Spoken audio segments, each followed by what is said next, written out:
आज का video electro homeopathic प्रेमियों के लिए, इलेक्ट्रो होम्योपैथिक विद्यार्थियों के लिए, इलेक्ट्रो होम्योपैथिक चिकित्सकों के लिए बहुत ही महत्वपूर्ण हो जाता है।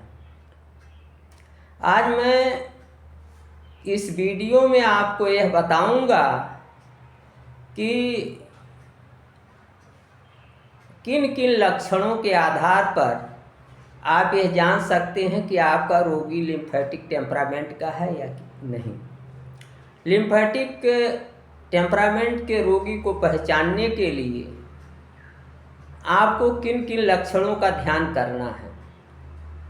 आप जानते हैं कि इलेक्ट्रो होम्योपैथी में अगर आपने टेम्परामेंट का चुनाव कर लिया कि आपका रोगी लिम्फेटिक टेम्परामेंट का है, रस प्रकृति का है, या सैंग्विन टेम्परामेंट का है, रक्त प्रकृति का है, या मिक्स टेम्परामेंट का है, मिश्रित प्रकृति का है, या बाइलियस टेम्परामेंट का है, पित्त प्रकृति का है, या नर्वस टेम्परामेंट का है, स्नायु प्रकृति का है, तो आपको इलेक्ट्रो होम्योपैथिक दवाओं को चुनने में सुविधा हो जाती है।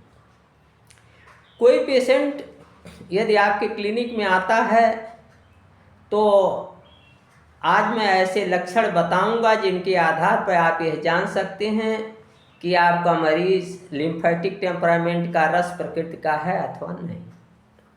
सबसे पहली चीज है कि रोगी का चेहरा जो है फीका होगा। अगर किसी का चेहरा आपको फीका दिखाई दे तो ये हो सकता है कि रोगी आपका लिम्फेटिक टेम्परामेंट का हो। इसी तरीके से डिफेक्टिव और स्लगिश सर्कुलेशन हो, यानी रक्त संचार में यदि कहीं अवरोध पड़ रहा हो, रक्त संचार धीमा हो, धीमे धीमे रक्त बह रहा हो, तो ऐसा रोगी आपका लिम्फेटिक टेम्परामेंट का होगा। ऐसे कोई रोगी आ जाता है, वो बताता है उसे भूख बहुत कम लगती है, पुअर एपेटाइट है, तो वह लिम्फेटिक टेम्परामेंट का हो सकता है। Tendency to catch cold, lymphatic temperament के रोगी को जल्दी जल्दी सर्दी लग जाती है, आसानी से सर्दी लग जाती है।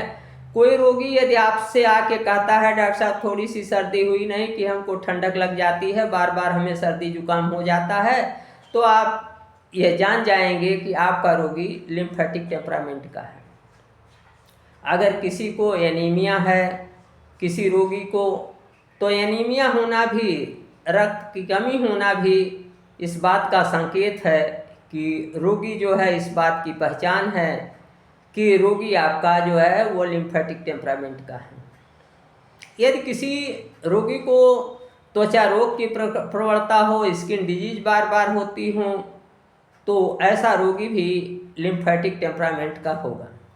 इसी तरीके से अगर किसी को ग्लैंडुलर स्वेलिंग हो जाती है, बार बार गांठों में सूजन आ जाती है, ग्रंथियों में सूजन आ जाती है, चाहे वो पैरोटिड ग्लैंड हो या अन्य कोई ग्रंथि हो, बार बार ग्लैंडुलर अगर स्वेलिंग आ जा रही है, ग्रंथियों में अगर सूजन आ जा रही है ग्लैंड्स में, तो आपका रोगी लिम्फेटिक टेम्परामेंट का होगा। इसी तरीके से किसी रोगी को यदि आप देखते हैं वो बहुत मोटा है या बहुत दुबला पतला है, तो अधिक मोटा होना और दुबला पतला होना इस बात की पहचान है कि आपका रोगी जो है वो लिम्फेटिक टेम्परामेंट का है।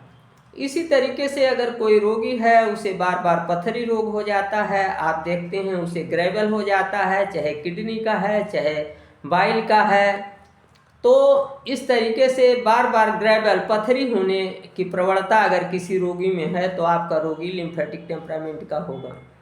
इसी तरीके से अगर आपका रोगी यह कहता है कि मुझे बार बार बयार होती है, यहाँ दर्द होता है, वहाँ दर्द होता है, तो ऐसा रोगी आपका लिम्फेटिक टेम्परामेंट का होगा।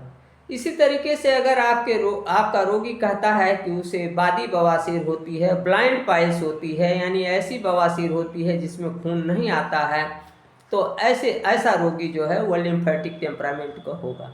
और यदि महिला हुई तो महिला में यदि क्लोरासिस हो, सप्रेस्ड मेंसेज हो, मेंसेज बार बार दब जाते हों, कम आते हों और क्लोरासिस हो, तो इस तरीके से अगर ऐसी कोई फीमेल रोगी है, लिकोरिया हो, लिकोरिया से पीड़ित कोई रोगिणी हो, कोई महिला हो, तो निश्चित रूप से वह लिम्फेटिक टेम्परामेंट की होगी। तो इस तरीके से आप इन लक्षणों के आधार पर समग्र रूप से सभी लक्षणों को ध्यान में रखते हुए ये निश्चित कर सकते हैं कि आपका रोगी लिम्फेटिक टेम्परामेंट का है कि नहीं। और जो मैंने लक्षण बताया, इनके आधार पर आप आसानी से रोगी का टेम्परामेंट यदि लिम्फेटिक है तो उसका चुनाव कर सकते हैं, जान सकते हैं। अब आती है बात कि लिम्फेटिक टेम्परामेंट के रोगियों को स्क्रोफोलोसोस ग्रुप की औषधियाँ आरई और वाई दिया जाता है। तो इस तरीके से जब आप किसी रोगी का टेम्परामेंट जान जाएंगे तो इलेक्ट्रोहोम्योपैथिक औषधियों के चुनाव में सुविधा होगी। आज मैंने बताया कि आप किसी रोगी को कैसे पहचान सकते हैं कि आपका रोगी लिम्फेटिक टेम्परामेंट का है या नहीं। और यदि रोगी लिम्फेटिक टेम्परामेंट है तो उसे स्क्रोफोलोसोस समूह आरई और वाई औषधियाँ दी जाएंगी। जहाँ तक आरई और वाई का सवाल है, तो अगर रोग पॉजिटिव होगा यानी शारीरिक अंगों की क्रियाएं सामान्य से अधिक हो जाती हैं, तो वहाँ जो है आपको आरई देना है। यदि शारीरिक क्रियाएं बढ़ जाती हैं, यदि शारीरिक क्रियाएं, थोड़ा दूसरे तरीके से हम समझिए, यदि शारीरिक क्रियाएं यदि निगेटिव होती हैं, घट जाती हैं, तो वहाँ आपको आरई देना है, पॉजिटिव इलेक्ट्रिसिटी देना है। और अगर शारीरिक क्रियाएं सामान्य से बढ़ जाती हैं यानी धनात्मक पॉजिटिव हो जाती हैं, तो वहाँ आपको ऋणात्मक निगेटिव इलेक्ट्रिसिटी वाई देना है। तो इस तरीके से जैसे अगर कहीं किसी का हार्ट बीट जो सामान्य है उससे घट गया, blood pressure, low blood pressure है, तो इस तरीके से जहाँ किसी का शारीरिक क्रिया सामान्य से घट जाता है, तो वहाँ यानी रोग अगर निगेटिव है तो वहाँ आप पॉजिटिव इलेक्ट्रिसिटी आरई देंगे अपने लिम्फेटिक टेम्परामेंट के रोगी को। अगर उसके शरीर की क्रियाएं सामान्य से बढ़ी हुई हैं, पॉजिटिव रोग है, तो वहाँ निगेटिव इलेक्ट्रिसिटी वाई देंगे। तो आज मैंने आपको लिम्फेटिक टेम्परामेंट के रोगी को पहचानने और इसमें कौन कौन सी औषधियाँ काम आएंगी उनका मैंने उल्लेख किया।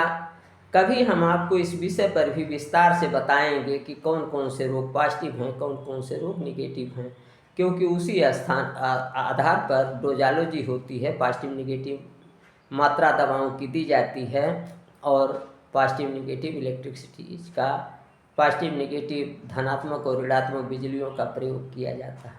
आज बस इतना ही। नमस्कार, मैं डॉक्टर प्रेम।